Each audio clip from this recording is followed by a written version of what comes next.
शुरू करते हैं मराठा एम्पायर, है ना, मराठा साम्राज्य। मराठा साम्राज्य देखो मेंस के लिहाज से देखो तो इंपॉर्टेंट है, क्योंकि इस बार शिवाजी लगातार चर्चा में चलते रहे। एक तो कल के टाइम्स ऑफ इंडिया में आया, शिवाजी के जो 18 पहाड़ी किले थे उनको यूनेस्को में वर्ल्ड हेरिटेज साइट बनाने के लिए प्रपोज किया है। एक तो ये, दूसरा जो शिवाजी भारत के पहले शासक थे जिन्होंने प्रॉपर तरीके से नौसेना खड़ी करी, तो इस बार जो भारतीय नेवी या नौसेना के चिन्ह में शिवाजी के नौसेना से चिन्ह को लिया गया है, एम्बलम जो है ना, नेवल एम्बलम जिसको कहते हैं। तो इन दो वजहों से शिवाजी लगातार बहुत बहुत चर्चा में। एक सल्तनत वाली सारी की सारी इमारतें इस बार हिस्ट्री के लिहाज से बहुत इंपॉर्टेंट है, ठीक है। जैसे ज्ञानवापी का कल की न्यूज में भी आया है ना ज्ञानवापी का, तो इस तरीके से अपने को देखना है। देखो अब ये पूछें कि दक्षिण भारत में स्वतंत्र मराठा राज्य के उदय के क्या कारण थे, क्या कारण थे स्वतंत्र मराठा राज्य के उदय के? स्वतंत्र मराठा राज्य के उदय के कारण, ये मेंस के लिहाज से इंपॉर्टेंट है ना। एक तो वहां मराठा कवि जो थे, जैसे शिवाजी के गुरु रामदास हो गए, नामदेव हो गए, एकनाथ हो गए, तुकाराम हो गए, इन्होंने भक्ति आंदोलन से एक हिंदुत्ववादी माहौल तैयार कर दिया, ठीक है ना। तो एक तो महाराष्ट्र का भक्ति आंदोलन, भक्ति आंदोलन में डिटेल में बताऊंगा, महाराष्ट्र का भक्ति आंदोलन। और भक्ति आंदोलन के संत कौन कौन थे? नामदेव, एकनाथ, तुकाराम, और शिवाजी के गुरु थे ही समर्थ गुरु रामदास। ये पंढरपुरी मूवमेंट बोलते हैं ना, जो महाराष्ट्र का जो भक्ति आंदोलन हुआ था। देखो दूसरा कारण क्या था? महाराष्ट्र की भौगोलिक परिस्थिति।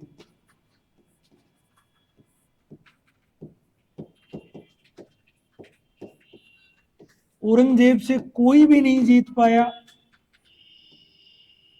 शिवाजी ऐसे व्यक्ति थे जो जीत गए, और औरंगजेब के शासनकाल में उन्होंने स्वतंत्र मराठा राज्य की स्थापना कर ली। उसका कारण था कि जो पश्चिमी घाट है अपना, वेस्टर्न घाट है, ठीक है, वेस्टर्न घाट पूरा का पूरा 750 किलोमीटर लंबा पहाड़ी एरिया है। ऊपर महाराष्ट्र से लेके, महाराष्ट्र के जो ऊपर वाले जिले ठाणे से लेकर नीचे कोल्हापुर, सतार, नीचे ठेठ तक वो पहाड़ी एरिया है, और पहाड़ी एरिया के किले हमेशा सुरक्षित होते हैं। तो दूसरा कारण ये था। जैसे ये देखो, ये कारण था कि ये जो एरिया है पूरा का पूरा, ये वेस्टर्न घाट है, 750 किलोमीटर लंबा है, पश्चिमी घाट, और ये पहाड़ी इलाका है। और ये पहाड़ी किले जो उनके थे, इसमें ठाणे आ जाएगा, सतारा आ जाएगा, नासिक थोड़ा नीचे रह जाता है, और नीचे कोल्हापुर तक आएगा, है ना। सारे के सारे शिवाजी के पहाड़ी किले, सब पहाड़ी किले यहीं स्थित थे, ठीक है। और एक अंतिम ये था कि शिवाजी ने बिखरी हुई मराठा शक्ति को हिंदुत्व के नाम पे एकजुट कर लिया मुगलों के विरुद्ध। हालांकि ये जो हिंदुत्व वाला पक्ष है, इसको जो मार्क्सवादी इतिहासकार है वो तो सिरे से नकार देते हैं। देखो शिवाजी को राष्ट्रीय नायक कब बनाया और औरंगजेब को विदेशी कहना कब शुरू किया? जब भारत में पुनर्जागरण हुआ, ठीक है। पुनर्जागरण के समय जब भी कोई देश में पुनर्जागरण होता है तो वहां इतिहास को पीछे के उसमें देखते हैं, प्रतिगामी रूप में इतिहास को देखते हैं। तो उस समय जो राष्ट्रवादी इतिहासकार थे उन्होंने क्या कहा? उन्होंने ये कहा कि शिवाजी ने तो हिंदुत्व धर्मोद्धारक की उपाधि धारण करी थी, बिल्कुल धारण करी थी। गोरक्षा और ब्राह्मण रक्षा का संकल्प लिया था, बिल्कुल लिया था। लेकिन मार्क्सवादी हिस्टोरियन जो है, जैसे सतीश चंद्र है, इरफान हबीब है, इम्तियाज अहमद है, ये इसको सिरे से खारिज कर देते। और सत्यता कहाँ है?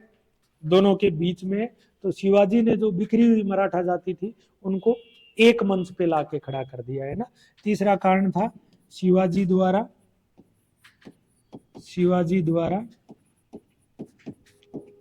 बिखरी हुई मराठा शक्ति को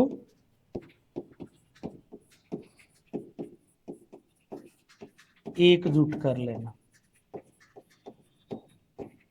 और एक बड़ा कारण और रहा कि जो दक्षिण में इसके समय और कौन कौन से राज्य थे,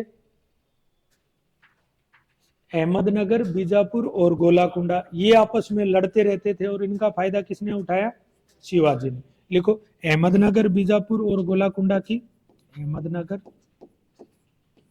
बीजापुर और गोलाकुंडा के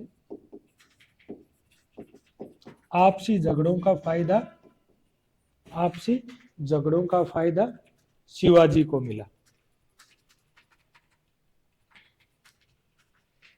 ये तो हो गए उदय के कारण। अब आते हैं शिवाजी पर।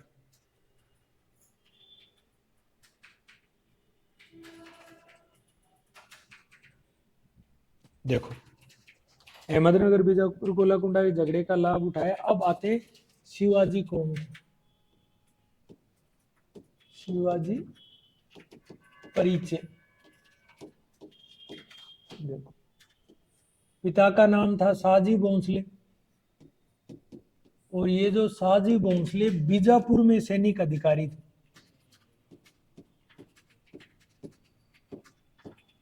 ठीक है, और बहुत बहुत शानदार सैनिक अधिकारी थे। पहले बीजापुर की सेवा में थे, बाद में मुगलों की सेवा में आ गए। और इनको भी औरंगजेब ने 5000 का मनसब दिया था खुद शाहजी भोंसले को। ठीक है, तो योद्धा थे, लड़ाकू व्यक्ति थे। माता जीजाबाई। लेकिन शिवाजी ने क्या किया, शाहजी भोंसले ने क्या किया, जीजाबाई को और एक दादा कोंडदेव थे, बीजापुर के ही रहने वाले थे, इनके संरक्षण में दोनों के, और शिवाजी को छोड़ के वो कहां चले गए, उनकी पैतृक जागीर थी पूना की, वहां चले गए। इनके संरक्षण में छोड़ के वो शाहजी भोंसले चले गए। तो एक तो दादा कोंडदेव इनके संरक्षक थे, और गुरु कौन थे, गुरु थे समर्थ गुरु रामदास। ये महाराष्ट्र के भक्ति आंदोलन के प्रमुख संतों में से एक है। जन्म कब हुआ शिवाजी का, 20 अप्रैल 1627, और मृत्यु कब हुई, 1680। ठीक है, अब देखो यहां से शिवाजी क्या करेंगे, जब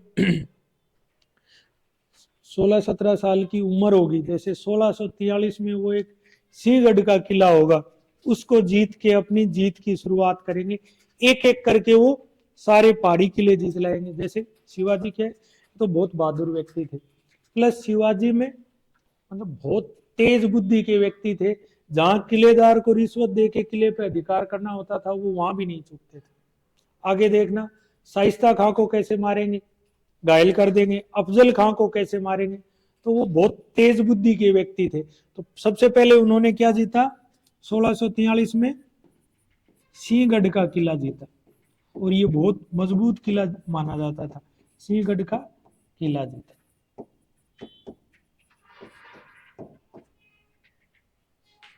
और फिर बाद में धीरे धीरे करते, सिंहगढ़ के बाद में छोटे छोटे किले हैं, जैसे चाकन, पुरंदर का किला बहुत मजबूत था, पुरंदर, बारामती का किला,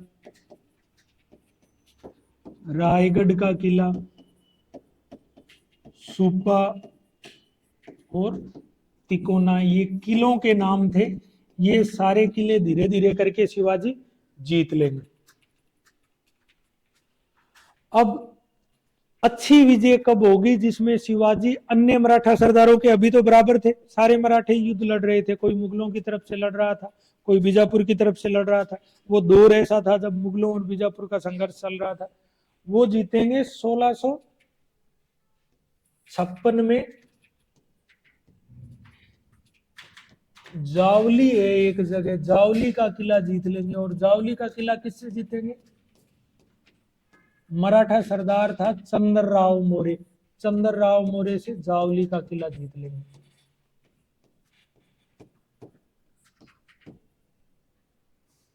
चंद्रराव मौर्य से जावली का किला जीत लेंगे।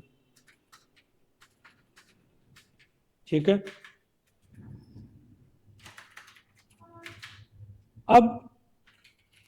अब है ना, यहां जब चंद्रराव मौर्य को जीत लेंगे तो जो बीजापुर का सुल्तान होगा उसको खतरा महसूस होगा कि अब ये आदमी, इसका ध्यान रखना चाहिए। तो वो 1659 में किसको भेजेंगे?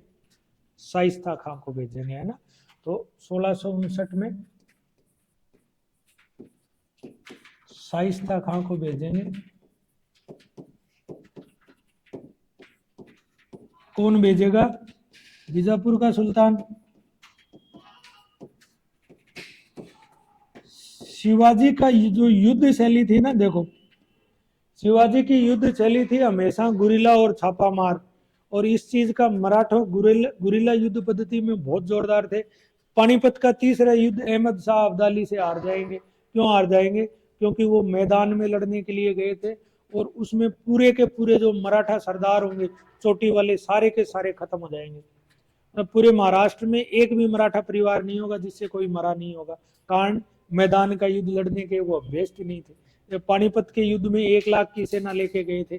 1 लाख में 50,000 तो जो सैनिक थे उनका परिवार था, उनके नौकर चाकर थे, तो उनको समझ ही नहीं है ना। जबकि सेना में परिवार, नौकर चाकर, नाचने गाने वाले, मेले लगाने वाले भी थे, उसमें तो दुकानदार भी थे। 1 लाख की पॉपुलेशन बहुत होती है, ऐसे युद्ध लड़ा जाता है क्या? जब आक्रमण हुआ तो दुकानदार तो अपना गला लेके भागेगा और कोई किधर भागेगा, तो अव्यवस्था हो जाएगी। वो हुआ। तो गुरिल्ला युद्ध लड़ने में थे, तो गुरिल्ला का पहला नमूना दिया शाइस्ता खां को। शाइस्ता खां ने है ना धीरे धीरे करके इनको, शिवाजी को घेरना शुरू किया। एक एक करके पहाड़ी किले जीतने शुरू किए। एक दिन पूना में रात को कैंप लगा रखा था, शिवाजी रात के समय घुस गए। देखो मैंने पहले भी बताया था, युद्ध में सबसे जोरदार चीज होती है सरप्राइज। उरी अटैक हुआ था, वैसे भी वो वैसे ही था। हथियार ही तो बदले, युद्ध के तरीके नहीं बदले। लीड वही लेता है जिसके पास सरप्राइज होती है। मतलब रात को सोते हुए आदमी पर हमला करो तो उसको समझ नहीं आएगा, नहीं आएगा ना समझ, क्या हो गया। ठीक है। तो शाइस्ता खां के बेटे को मार दिया शिवाजी ने, उसका अंगरक्षक था उसको मार दिया, और शाइस्ता खां की 2 उंगली काट दी। औरंगजेब इतना नाराज हुआ कि बीजापुर का सुल्तान इससे बहुत ज्यादा नाराज हुआ बाद में, है ना। तो देखो शाइस्ता खां, इस पर हमला कब किया शिवाजी ने? 1659 में शिवाजी ने पुणे में हमला कर हरा दिया।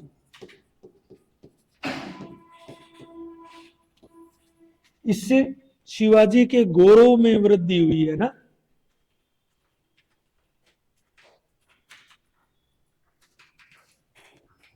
इससे शिवाजी के गौरव में वृद्धि हुई। अब देखो, अब 1660 में कौन आ जाएगा? 1660 में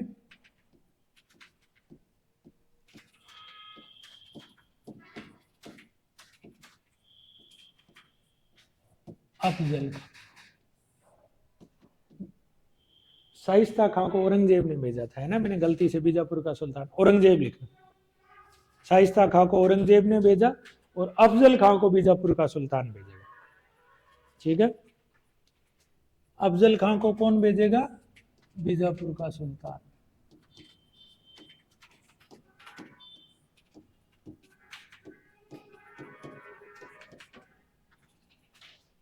ठीक है। क्योंकि शाइस्ता खां का औरंगजेब ने बाद में ट्रांसफर कर दिया था बंगाल। और एक दरबारी शिष्टाचार होता है कि जब भी किसी सूबेदार का ट्रांसफर होता, महाराज उससे या बादशाह उससे मिलते थे। औरंगजेब शाइस्ता खां से मिला भी नहीं। ठीक है। तो बीजापुर के सुल्तान ने भेजा अफजल खां को। अब अफजल खां ने है ना जैसे तैसे प्रयास करके शिवाजी को अकेले मिलने के लिए तैयार कर लिया। अकेले मिलने के लिए तैयार कर लिया। तो उस समय युद्ध में धोखा देना बड़ी आम सी बात थी, दोनों पक्ष देते थे। अफजल खां को शिवाजी का पता था, शिवाजी को अफजल खां का पता था। लेकिन अब अफजल खां लंबा चौड़ा आदमी था, 6 फुट से ऊपर। शिवाजी की हाइट कम थी, 5.5 फुट कद था। दुबला पतला शरीर था लेकिन हिम्मत बहुत थी। तो अफजल खान को ये लगा मैं इसको दबोच के मार दूंगा। तो दोनों ने अपनी सेनाएं झाड़ियों के ओट में रख ली। अफजल खान ने जब पहली बार मिलते हैं तो गले मिलने का नाटक किया, गले मिल के कटार मारी बगल में छोटी सी। तो उन्होंने कवच पहन रखा था, शिवाजी ने बगनक पहन रखे थे लोहे से, और अफजल खान की अंतड़ियां बाहर निकाल दी। अब अंतड़ियां बाहर निकालना ये तो हिस्ट्री नहीं, पर इससे क्या हुआ, शिवाजी की जो प्रतिष्ठा में इतनी वृद्धि हुई कि मराठे जो अन्य सरदारों के नेतृत्व में लड़ रहे थे वो झुंड के झुंड आके शिवाजी की सेना में शामिल हो गए। ठीक है, तो अफजल खान को शिवाजी ने हरा दिया। हरा क्या दिया, जन्नत भेज दिया, है ना।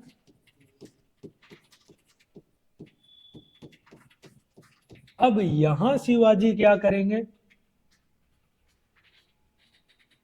अब धीरे धीरे करके अन्य किलों पर अधिकार करेंगे। जो गुजरात का सूरत था, मैंने हमेशा बताया पश्चिमी तट के जितने भी बंदरगाह हैं भारत में, हमेशा से वो व्यापार वाणिज्य के केंद्र रहे, हमेशा से रहे, आज भी।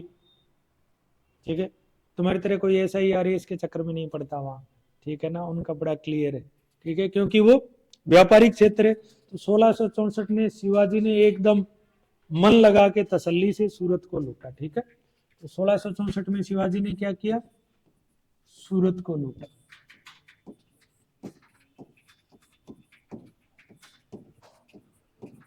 और ये सूरत किसके अधीन था उस समय, मुगलों के अधीन था। यही लिख लेना, 1670 में फिर से लूट लेंगे।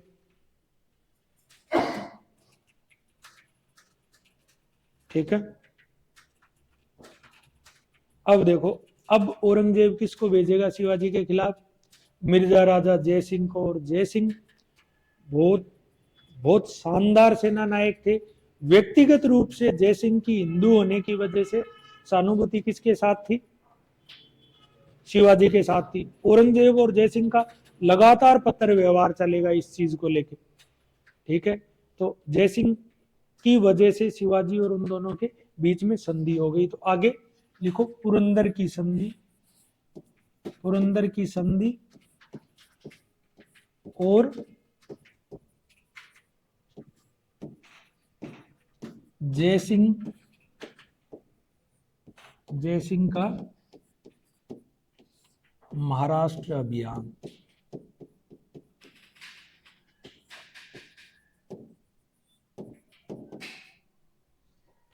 पुरंदर की संधि और जय सिंह का, देखो जय सिंह बहुत बड़े मनसबदार थे। जय सिंह ने एक एक करके शिवाजी के किले जीतने जब शुरू किए तो शिवाजी पे ये दबाव बढ़ गया कि वो संधि कर ले। और सबसे बड़ा कारण ये रहा, एक किला था जिसमें शिवाजी का परिवार ठहरा हुआ था, जीजाबाई भी थी। ठीक है, पूरा परिवार ठहरा हुआ था। जय सिंह ने उस किले को घेर लिया। उस किले को घेर लिया तो शिवाजी ने संधि के लिए बात की, और उस संधि में यही हुआ, उस समय शिवाजी के पास थे 34-35 किले थे, लगभग 35 किले थे, और 35 में से 23 किसको सौंपने पड़े, मुगलों को सौंपने पड़े। प्लस शिवाजी को उन्होंने 5000 का मनसबदार दिया, प्लस संभाजी दरबार में गए। फिर मिर्जा राजा जयसिंह शिवाजी को तैयार करेगा कि कोई दिक्कत नहीं है, मुगल दरबार में पेश हो जाओ। वो मुगल दरबार में पेश होने के लिए जाएंगे तो उनको 5000 वाली मनसबदार की जब लाइन में खड़ा करेंगे, शिवाजी नाराज होके बाहर आएंगे। अब उस समय ना, मतलब जैसे औरंगजेब का इतिहास, जैसे खापी खां भी लिखता है और काफी सारे इतिहासकार है, औरंगजेब चाहता तो उसी समय सजा दे सकता था। दरबार का एक गुट वो ये कह रहा था कि इसको शिवाजी को कड़ी से कड़ी सजा दी जाए, ताकि ऐसी दोबारा कोई जो व्यक्ति पूरे हिंदुस्तान का बादशाह है उसके दरबार में आके कोई ऐसे लौट सकता है क्या। लेकिन जय सिंह ने भरोसा दिलाया था, तो जय सिंह के दबाव की वजह से औरंगजेब ने कोई सजा नहीं दी थी। शिवाजी लौटे क्यों, क्योंकि एक तो 5000 वाले मनसबदार की लाइन में खड़ा किया था, दूसरा औरंगजेब ने दरबारी काम में लगा हुआ था तो बात करना भी उचित नहीं समझा। वो आके जयपुर भवन में ठहरेंगे, वहां से कैसे भागे बताने की जरूरत नहीं। बीमार हूं, फल बंटवाऊंगा, फलों की टोकरी में छोटे से तो थे, और फरार हो गए। वापिस आके मुगलों की उन्होंने ईंट से ईंट बजा दी थी। ठीक है, ये है पुरंदर की संधि। तो जय सिंह ने शिवाजी के पहाड़ी किलों को जीतकर, पहाड़ी किलों को जीतकर शिवाजी पर संधि के लिए दबाव बनाए, संधि के लिए दबाव बनाए। और फिर संधि हुई 1665 में, पुरंदर की संधि। इसकी शर्तें क्या क्या थी? एक तो शिवाजी ने अपने 35 में से 23 किले मुगलों को सौंप दिए, और इन 23 की जो आय कितनी थी 4 लाख हून, 4 लाख हून, है ना। और दूसरा क्या था? दूसरा ये था, संभाजी को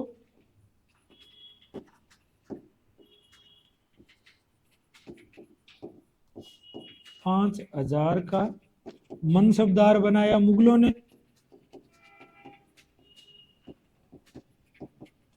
और औरंगजेब के दरबार में भेज दिया। अब मनसबदार बनेगा तो वहीं जाएगा। देखो दूसरा। तीसरा क्या हुआ? तीसरा ये हुआ, औरंगजेब शिवाजी पर विश्वास नहीं करता था।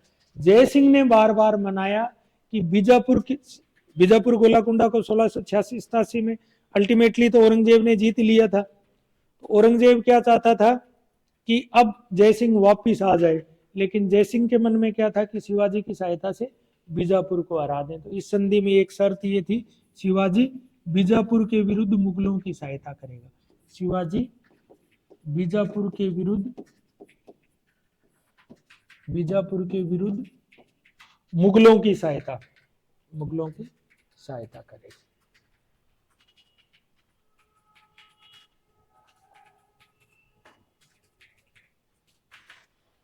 ठीक है।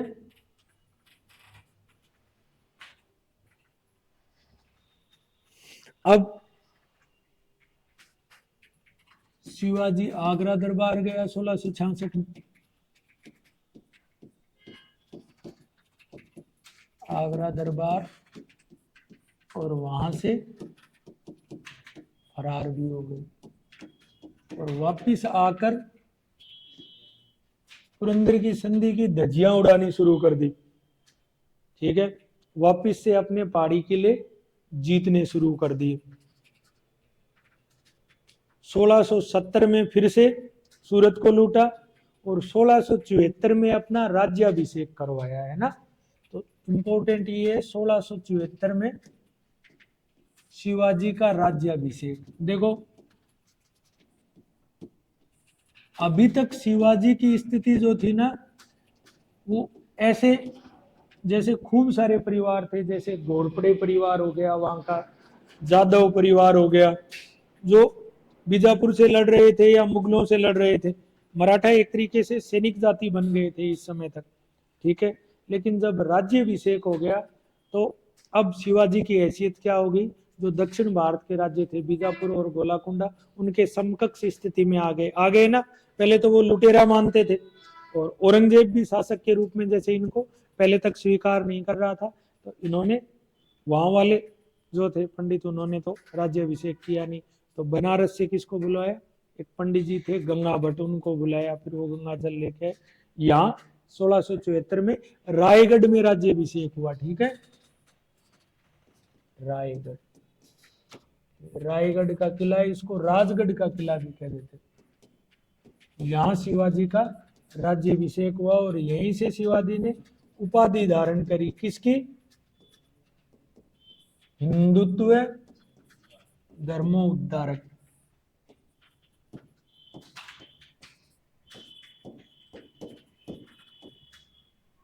और हिंदू पद पादशाही,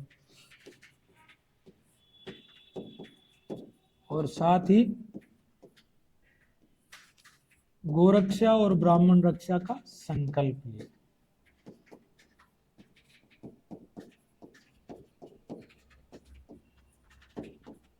और इन सारे घटनाक्रम से शिवाजी की प्रतिष्ठा अब बहुत ऊंची चली गई थी।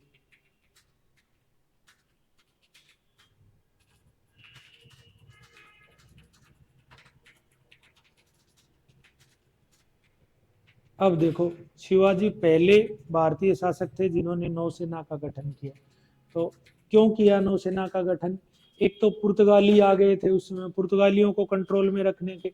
एक वहां जंजीरा टापू है पास में, जहां अफ्रीकी मूल के सिद्धी लोग रहते हैं। ठीक है, अगर आप में से कोई महाराष्ट्र गया होगा तो अफ्रीकी मूल के और मराठी बोलने वाले लोग कभी किसी ने देखे हैं क्या? एक कपल है जो टिकटॉक पे वीडियो बनाता है, अब तो टिकटॉक बंद हो गया तो और कहीं बनाता होगा, अगर आपने गौर किया हो तो जो जंजीरा टापू के सिद्धी थे उनको कंट्रोल में करने के लिए और पुर्तगालियों को कंट्रोल में करने के लिए शिवाजी ने नौसेना का गठन किया। और वो नौसेना का जो हेड कौन था? कान्होजी अंगरिया, है ना। तो लिखो नौसेना का गठन। इसीलिए है ना, नेवी ने शिवाजी का सम्मान करते हुए शिवाजी की नौसेना का प्रतीक चिन्ह इसी साल 2023 में भारतीय नौसेना में लिया है ना। नौसेना का गठन किसके नेतृत्व में किया? कान्होजी अंगरिया। खूब सारे लकड़ी के जहाज बनवाए और ये जहाज लूटमार भी कर देते थे, है ना। क्योंकि मध्य युग में ये बड़ी आम सी बात थी कि लूट के धन से राज्य को चला देना। हज जाने वाले यात्री मिल जाते थे तो वो भी, क्योंकि उस समय है ना, जैसे कुछ विद्वान ये कह देते हैं कि जो मराठा राज्य था वो तो लूट तंत्र पर आधारित था। बाद में देखोगे आप, पानीपत की लड़ाई में मराठों का कोई साथ नहीं देगा, नहीं देगा ना। क्यों नहीं देगा? सबको लूट कर दे। स्पेशली जयपुर का परकोटा बना किस लिए था? मराठों के लिए ही बना था। जैसे रोज आ जाते थे वो हफ्ता वसूली करने के लिए। ठीक है, तो एक बार तो ऐसे हुआ कि जयपुर की आम जनता ने ये किया कि परकोटे के वो सारे दरवाजे बंद करके जो मिला उसको मार डाला। और मराठों की चौथ वसूली के चक्कर में कछवा वंश का एक शासक था जिसने आत्महत्या कर ली थी। ईश्वरी सिंह ने मराठों के डर से ही करी थी। तो लूट मार इनके लिए, मतलब मध्य युग में सभी करते थे, ये भी कर लेते। राज्य चलाने के लिए धन तो चाहिए। ठीक है, तो नौसेना का गठन कर लिया कान्होजी अंगरिया के नेतृत्व में। देखो, अब शिवाजी के प्रशासन की बात करते हैं। ठीक है ना, शिवाजी का प्रशासन, शिवाजी का प्रशासन। अब जो शिवाजी का प्रशासन था वो नवीन नहीं था। वो जो दक्षिण भारतीय राज्य थे, बीजापुर और गोलाकुंडा, उन्हीं की व्यवस्था पर आधारित था। ठीक है, तो शिवाजी का प्रशासन नवीन व्यवस्था न होकर, इमेंस के लिहाज से इंपॉर्टेंट है ना, नवीन व्यवस्था न होकर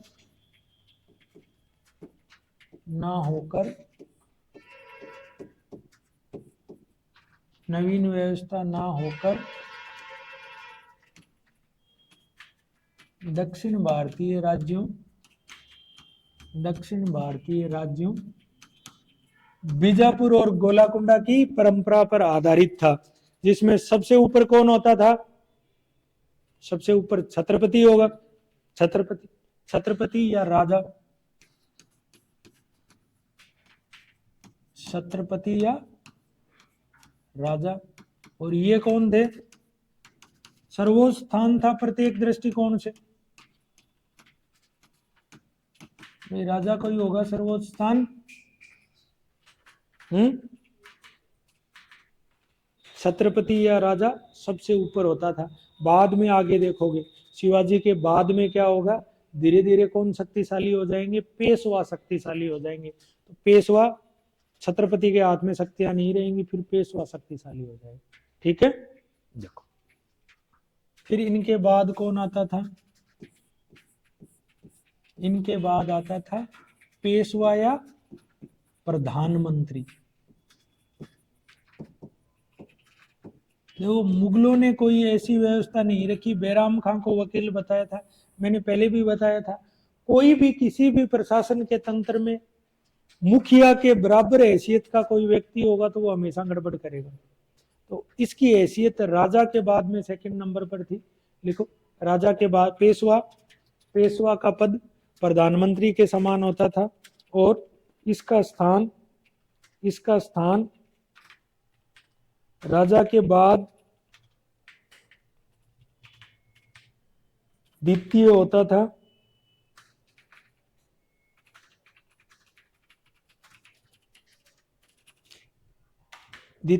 था पेशवा का जिसे मुख्य प्रधान भी कहा जाता था।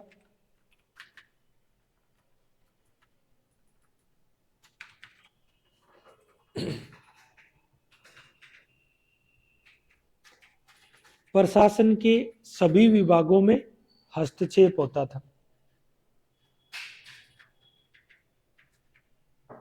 ठीक है,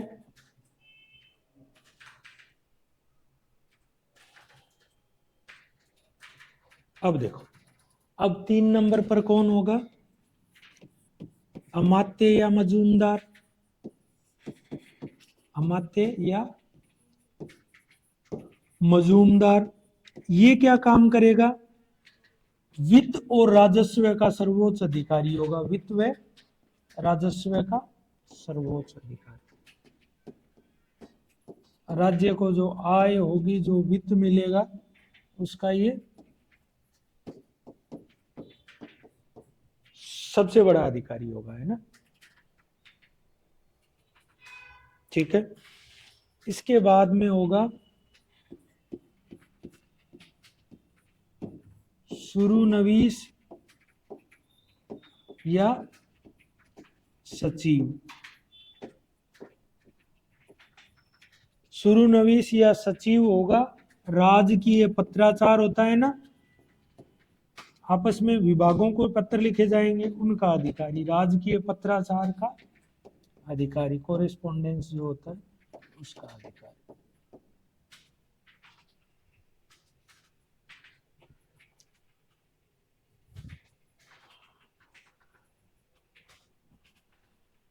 छत्रपति राजा हो गया, पेशवा प्रधानमंत्री हो गया, अमात्य मजूमदार हो गया, शुरूनिवीस या सचिव हो गया। 5वां होता था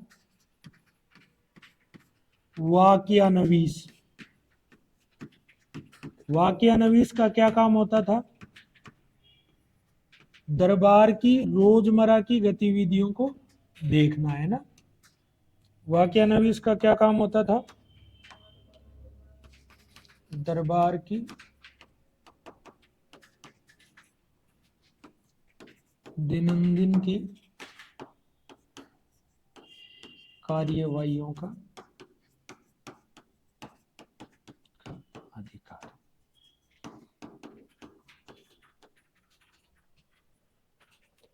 और फिर इनके नीचे कौन हो जाएगा? दबीर या सुमंत हो जाएगा। दबीर या सुमंत की हैसियत कैसी होगी? दबीर या सुमंत की हैसियत कैसी होगी? विदेश मंत्री की हैसियत से कार्य करेगा। विदेश मंत्री, ये विदेशी राज्यों से संबंध कैसे हो, ये काम कौन करेगा? दबीर या विदेश मंत्री करेगा। अब अगला महत्वपूर्ण जो अधिकारी होगा ना, अगला महत्वपूर्ण अधिकारी होगा सेनापति। तो सेनापति या सरे नौबत,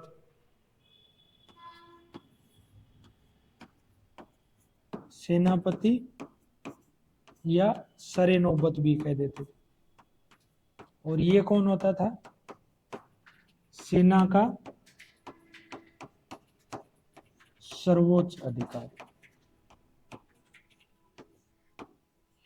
भाई मराठा राज्य एक तरीके से सैनिक राज्य ही तो था, ये सर्वोच्च अधिकारी हो गया। ठीक है, अब देखो, अब होते थे, एक तो होता था पंडित राव। पंडित राव का क्या काम होता था? जैसे मुगल काल में और सल्तनत में सदर होता था ना, तो धार्मिक मामलों में राजा को सलाह देने वाला अधिकारी। धार्मिक मामलों में छत्रपति को सलाह या परामर्श देने वाला अधिकारी। और अंतिम कौन हो जाएगा? अंतिम हो जाएगा न्यायाधीश।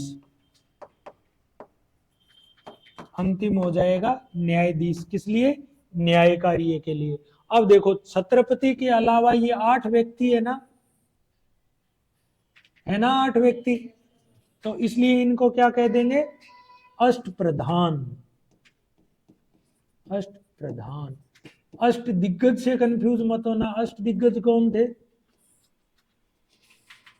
अष्ट प्रधान हो जाएंगे। अष्ट दिग्गज कौन थे? कृष्णदेव राय के दरबार में जो विद्वान थे, 8, अल्लासानी, पेडाना, दुर्जटी, वो सारे। तो ये थी शिवाजी की प्रशासनिक व्यवस्था। 2 चीजों की और वसूली करते थे शिवाजी, एक चौथ की और एक सरदेशमुखी, है ना। तो चौथ और सरदेशमुखी और लिख लो।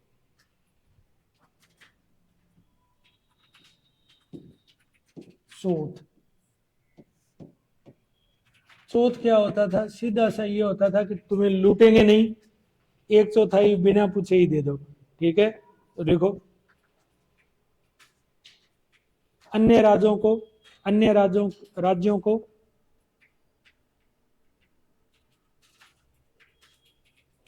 लूट से बचने के लिए, अन्य राज्यों के द्वारा लूट से बचने के लिए, अन्य राज्यों के द्वारा लूट से बचने के लिए दिया जाने वाला 1/4 कर, कुल आय का 1/4 होता था, इसको चौथ कहते थे।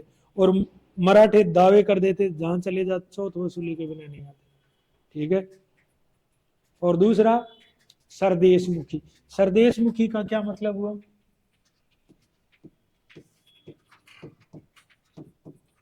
सरदेशमुखी का मतलब हुआ कि हम महाराष्ट्र के देशमुख हैं, हम महाराष्ट्र के सरदार हैं। तो महाराष्ट्र में उन्होंने कर की वसूली करी, 1/10 भाग थी, ठीक है। शिवाजी के अनुसार वे मराठा साम्राज्य के देशमुख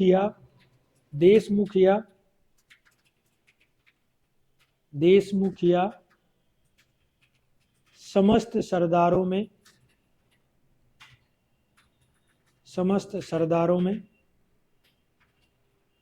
प्रमुख हैं, इसलिए उन्होंने अन्य मराठों से उनकी आय का 10%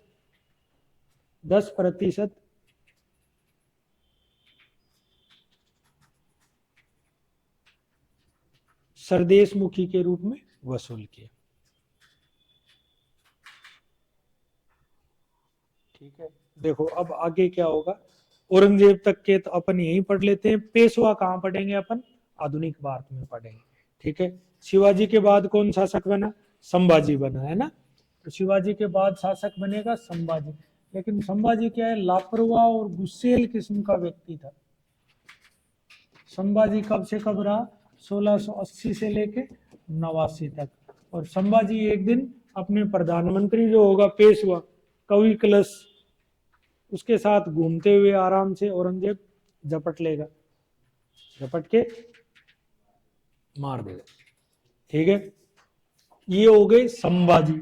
संभाजी के बाद में जो इनका दूसरा सौतेला भाई था, जो आगे आप देखना पेशवा आएंगे तो इनके पास जैसे नाम यही थे, इनके पिताजी का नाम साजी भोंसले था, उनके दूसरे भाई का नाम संभाजी था, ठीक है। शिवाजी के बेटे का नाम संभाजी, दूसरे का राजा राम, और जो संभाजी का आगे बेटा आएगा साहू, साहू के बाद फिर से शिवाजी आ जाएगा, ठीक है। तो संभाजी होंगे, संभाजी के बाद इनका भाई बनेगा शासक राजा राम, और राजा राम शासक रहेगा 1689 to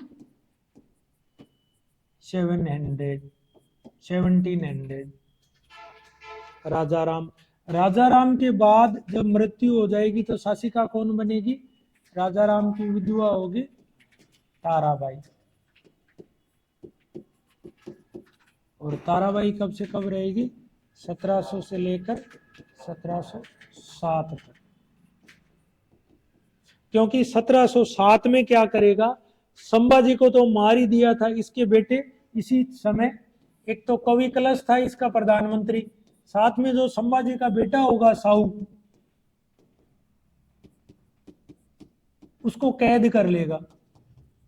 साहू और इनकी जो पत्नी होगी संभाजी की, उनको को कौन कैद कर लेगा? बेटे साहू को औरंगजेब कैद कर लेगा इसी समय, है ना।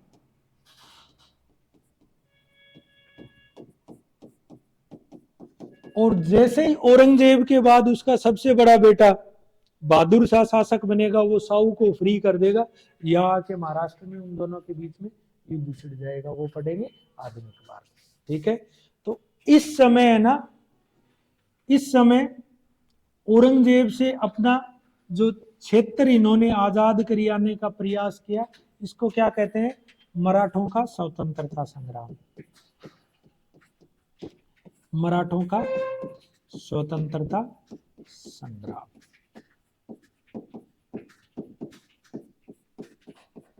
ठीक है, जो औरंगजेब से 1707 में तो औरंगजेब की मृत्यु हो जाएगी। ठीक है,